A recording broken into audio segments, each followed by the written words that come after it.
details on this L function. And explaining a bit more what are those terms and the sharp, without fully defining it. Well, let's look first at the case of an elliptic curve. That will give already a good idea. Well, when you look modulo P, I mean, you take the equation like I defined in the minimal model, and you reduce it modulo P, you get well, essentially three cases. Either you get an elliptic curve, well, over the finite field Fp. That's when you get a smooth curve. So in this case, I define the quantity AP to be the number of points. Sorry, P minus the plus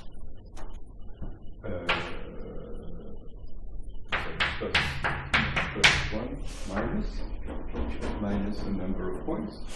Or if you prefer, the number of points is P plus 1 minus AP.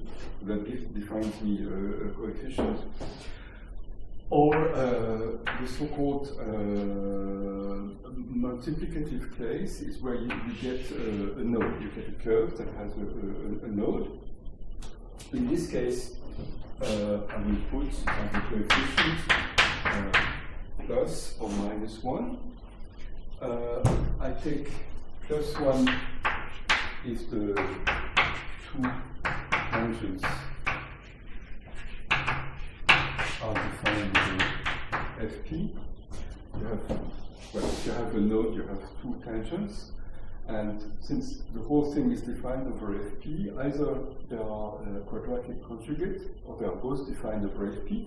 So I take plus 1 if they are both defined, and minus 1 if not. And there is a third case. You can get a singularity, which is a cusp. In that case, I get this E equals 0. Then I can give an explicit formula for the L function. I will write it above.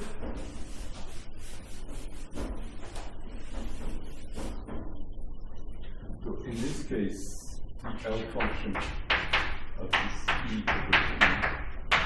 over S is, okay, let's say I get an elliptic curve for T that does not divide the discriminant or the conductor is exactly we can consider it as a product of the P's that divide for which there is band reduction. There is the other case.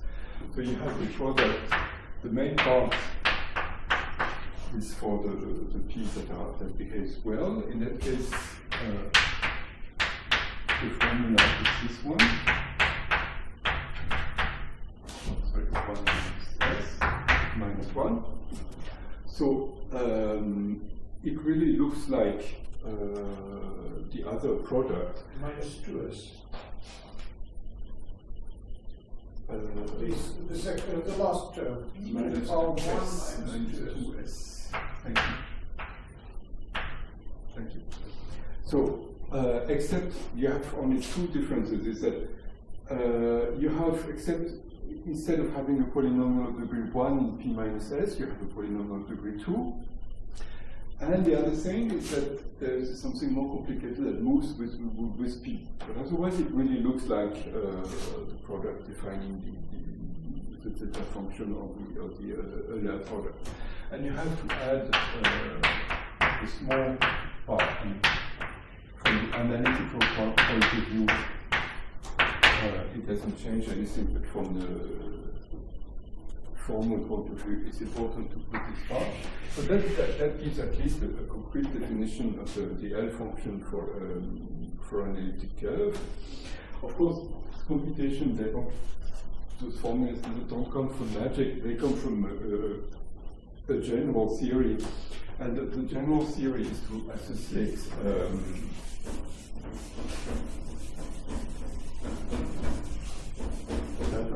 will describe briefly. In general, well, you have a Galois representation associated to abelian varieties, which you can define as follows. You have the kernel of the multiplication by n. So it's an algebraic group. Multiplication by n is an endomorphism of the algebraic group. So as a group,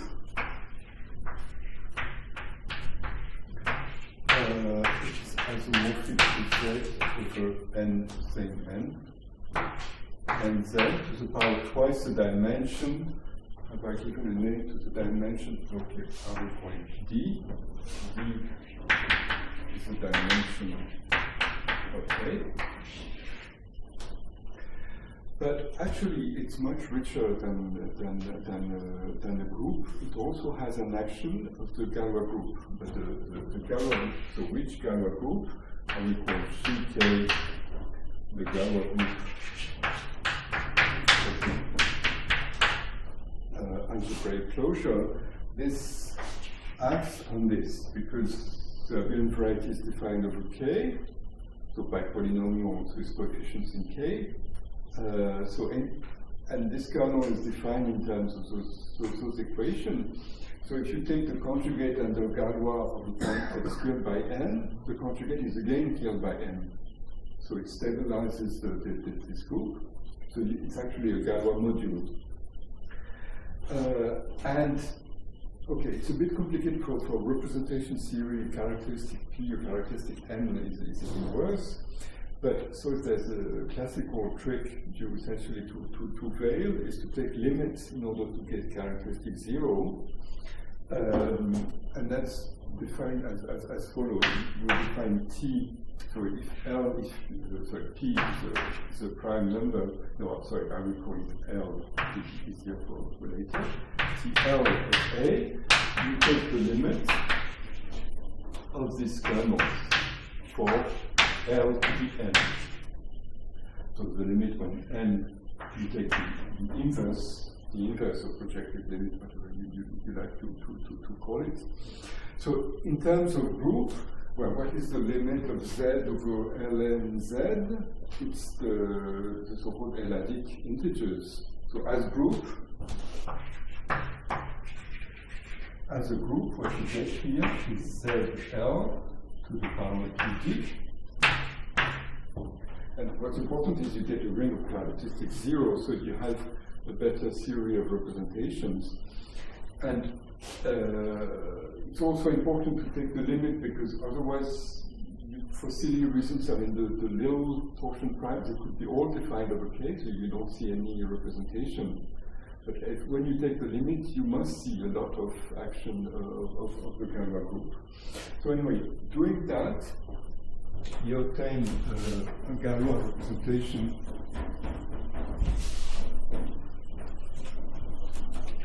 so let's call it rho L, so from PK.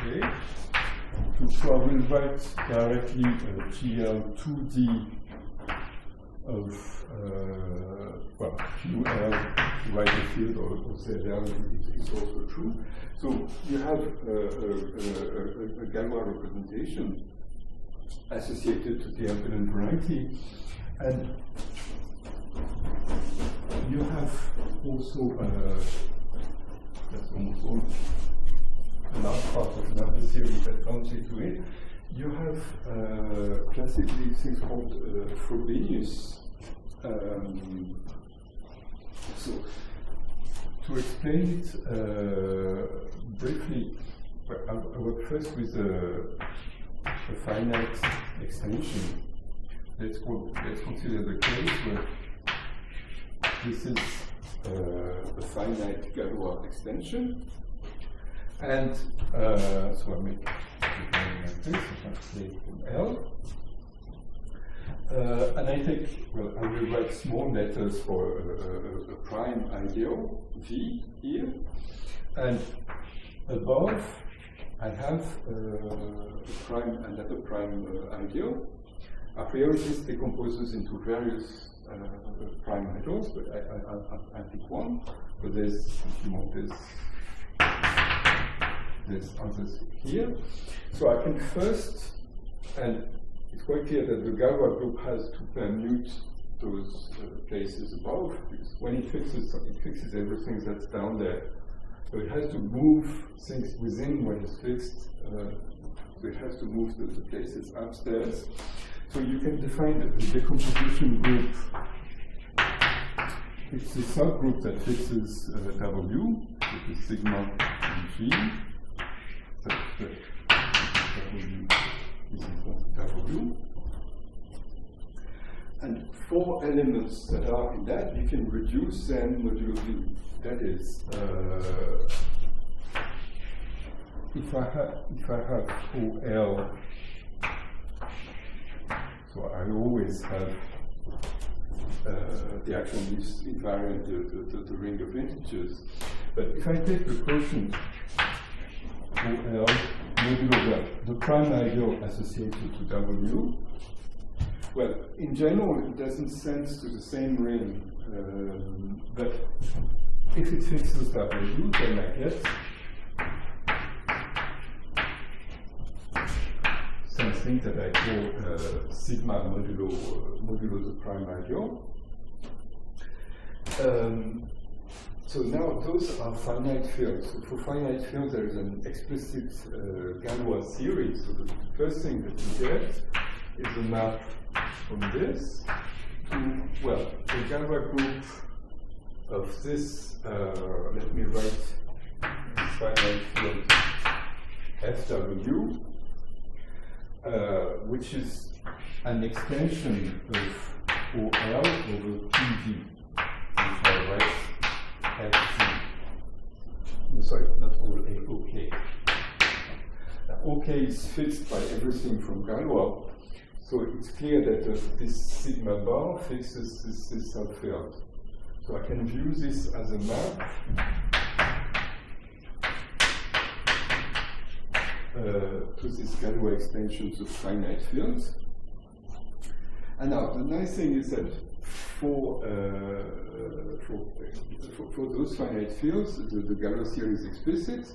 The group is cyclic and generated by one element. So this is a cyclic group, and there is a canonical generator.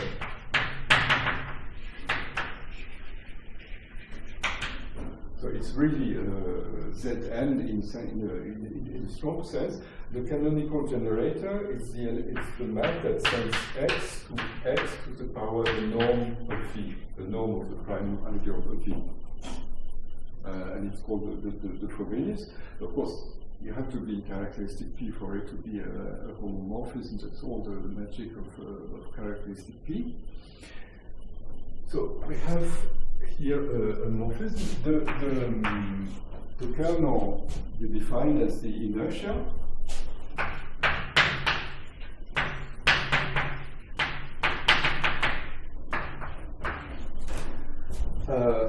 So I have here a canonical element, so I can lift it here.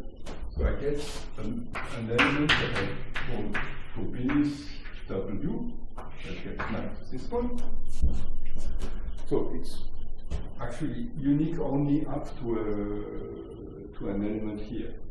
But this group is trivial for almost all W, even if it's very important. So I get a canonical element here, which is well defined up to a subgroup. Now, the other thing is that it doesn't depend too much on the choice of W. Let me write this thing, is that if I have another, if I pick another place here, it will be equal to some tau of W for some tau in the Galois group. That's part of the easy theory. And the decomposition group will be the conjugate, will be tau dW tau minus 1.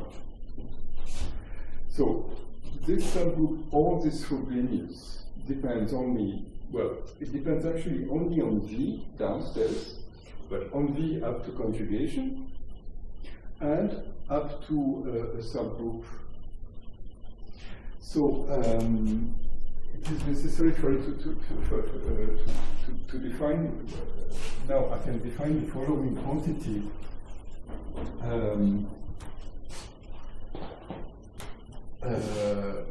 I take the determinant of, well, the identity minus rho L of this Frobenius. Sorry, I have to erase something here. Frobenius at W. I take here the norm of PV minus S, and acting on this space. So I have not, yeah, I have given it a name, TL of A. So if I look at that, well, it's slightly annoying because, well, there's a conjugation. If I change W, it changes by conjugation this. But since I take a determinant, the determinant doesn't change. So that's okay. What's more annoying is this, if I change it by an element of the inertia group, then it does change that quantity. So it's not well defined. But if I put here the part that is fixed by IW, then it doesn't change anymore, because if I move something by an element of the inertia almost strictly, I see that it doesn't move anything. So this quantity is well defined, and this is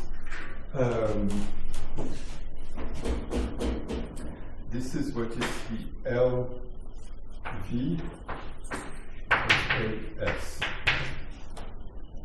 So the way I define it, it looks like it depends on the place L, on the prime number L, and you also have to show that it doesn't depend on it, which is also the result about Galois representation, in this case due to the linear. But that's you might need a -1 power. So yes. All the time it's the inverse of the polynomial in P minus S.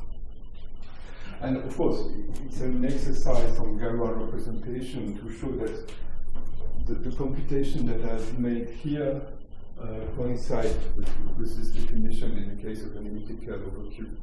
But at least that gives you a concrete image for elliptic curve over Q and an abstract definition in the general case.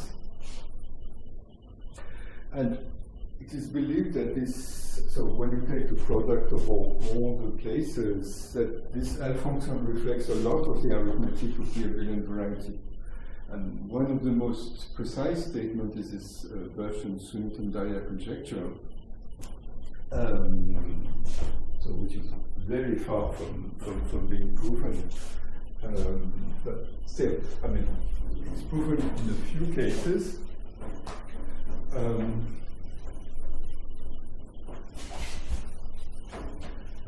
I have spoken mainly on number fields. I can perhaps shift now to the case of function fields. So that's the case where you, well, instead of looking at a number field, you look, for example, at the field of fractions over a finite field, or finite extension of those. The point is that there is a very close analogy between these fields and number fields.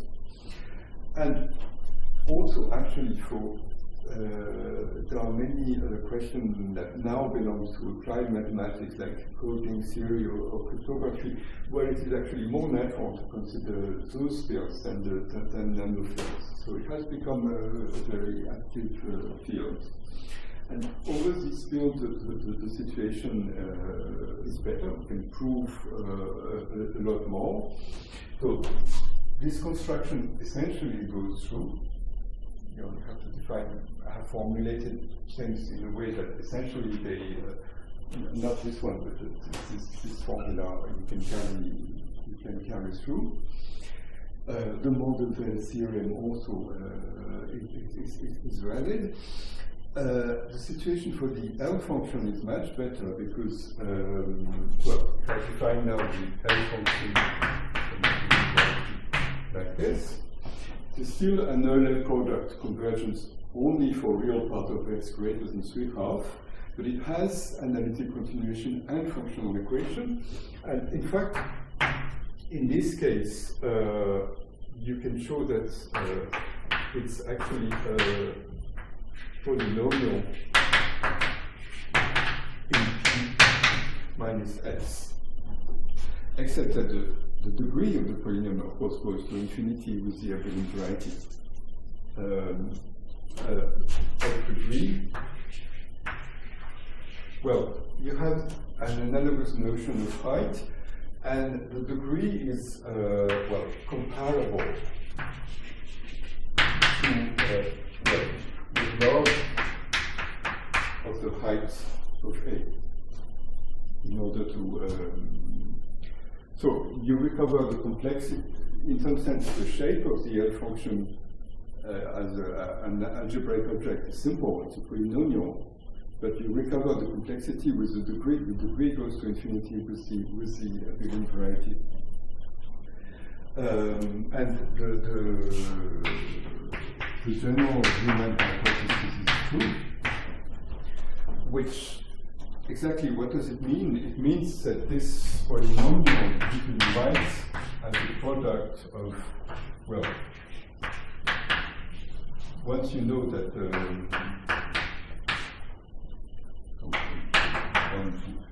I will call it dA, the degree.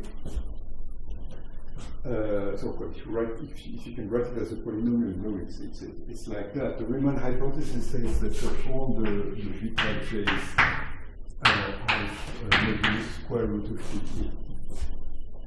And that's essentially the Deligne theorem. So you have to put actually together probably Grothendieck, Grünfeld, and Deligne, but the last killer is Deligne. So you are we are in better shape because we know a lot more for the L function. The Birch-Sutton-Dye conjecture is not proven entirely, but there is a result of many people starting with state and finishing with Chateau-Triant, which tells that, well, at least a simple version is that if the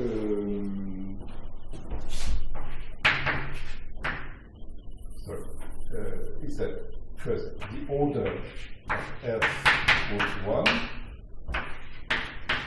is always at least the rank. So there's always one inequality that's true. And if there is equality, then the whole conjecture is true. Both the Tate-Sharp average group is finite and the formula, the Birch-Sutton formula, is true. And if we have equality, then the whole DSD conjecture is true.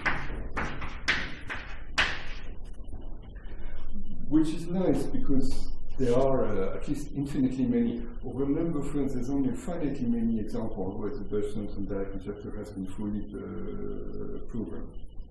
So if you want to do asymptotic, it's hopeless for the moment. I mean, if you want to do unconditional asymptotic, it's hopeless.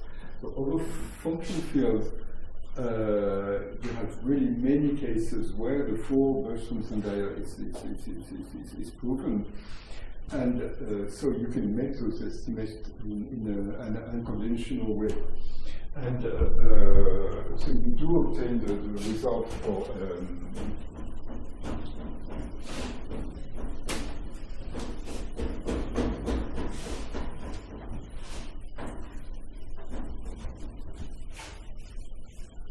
so all the work also mentioned that all the work of a number field, of a function field, sorry, is with America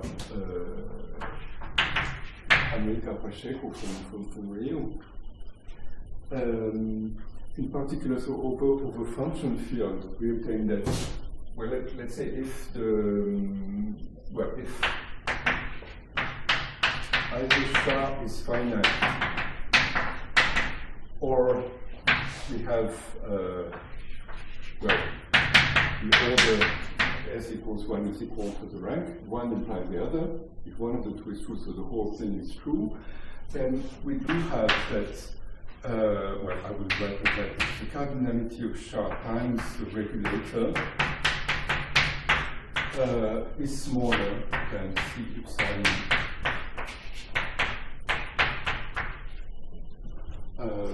That's always true.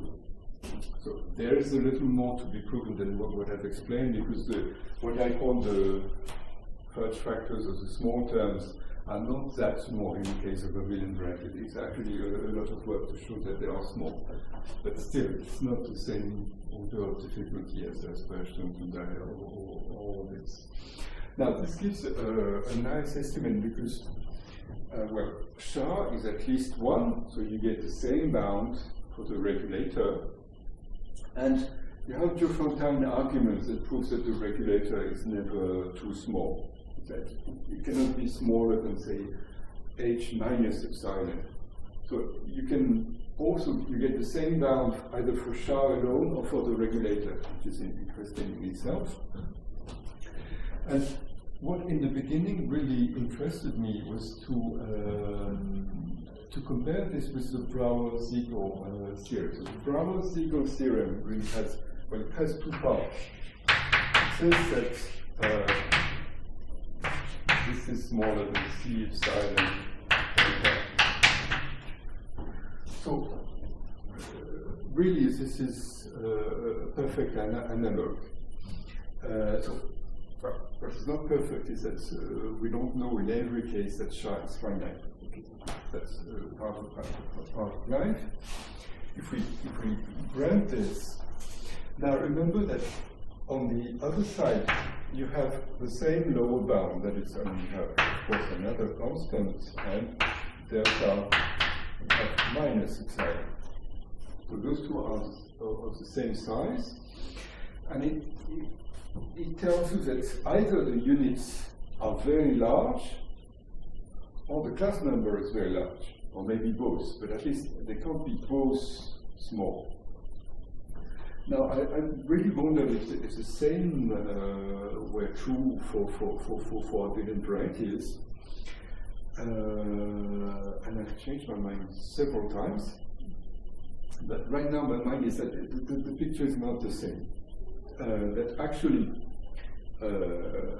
statistically, this quantity is large, almost as large as that, but you do have exceptional family where it's much smaller. This is the kind of picture I have in mind.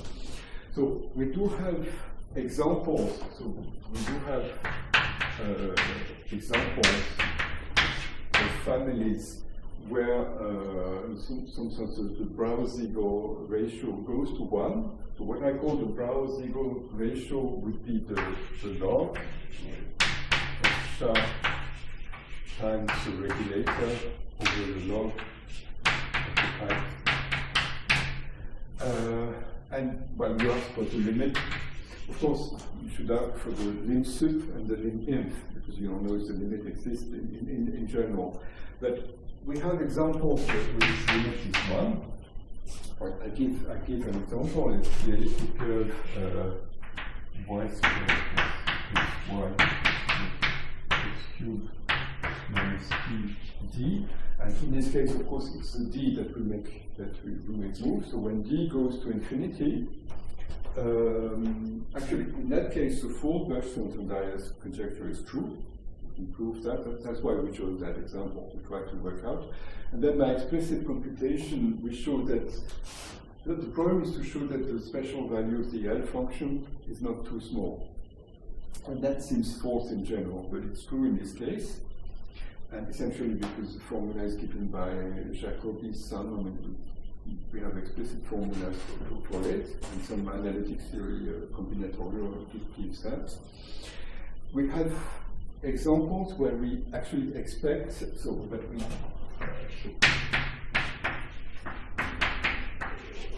what's expected is that in general, the limit in will be 0 and the limit will be 1. Not for all families, but there are examples. And specifically, we have at least a good heuristic that if you take a constant elliptic curve, you start with an elliptic curve that's defined over Fp, say f of x, and you look at all the twists, that is, you multiply by polynomial t. So you get a curve ED that's now defined only on the field K. And we have a good heuristic that predicts, in this case, if you look at all of them, the limit should be 0 and the limit should be 1. So I'm pretty sure we can prove that the limit sub is 1. And I hope to show that the limit is at least strictly less than 1, but I have not succeeded yet. I believed it a couple of weeks ago, and I didn't believe it anymore. Anyway, there's 2 or 3 people working on it in Moscow, and perhaps we'll get something there. It will be interesting because I mean it would describe a different behavior. There is actually another reason. There's 2 reasons to think that this limit should be 0. Another one comes from the theorem of Asperger that tells us the special values of the L function, they behave like coefficients of a modular form, but not of weight 2, of weight 3/2. And if they were coefficients of a modular form of weight 2, this thing would be true and well known. So for modular form of weight 3/2, it's not known. But both experimental computations done by other people and theoretical heuristics point to that. So, of course, they could be wrong, they could prove to be wrong. So actually, there's other things I could tell, but it's nearly the time. Yes, if there are questions, I'll be happy to answer. Otherwise, maybe I'll stop here. Thank you very much. Questions? T at 4:04 as we go. Okay. Спасибо.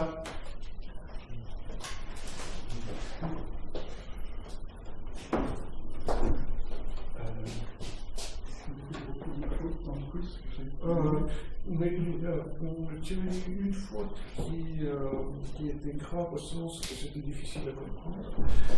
Quand tu parles de calcio, calcer, etc., l'accent est sur le dernier. Et sinon, la grammaire et tout, c'est très bien.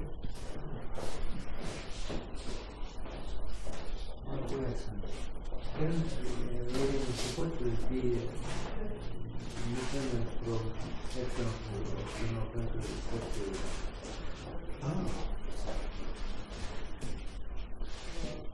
I don't know. I don't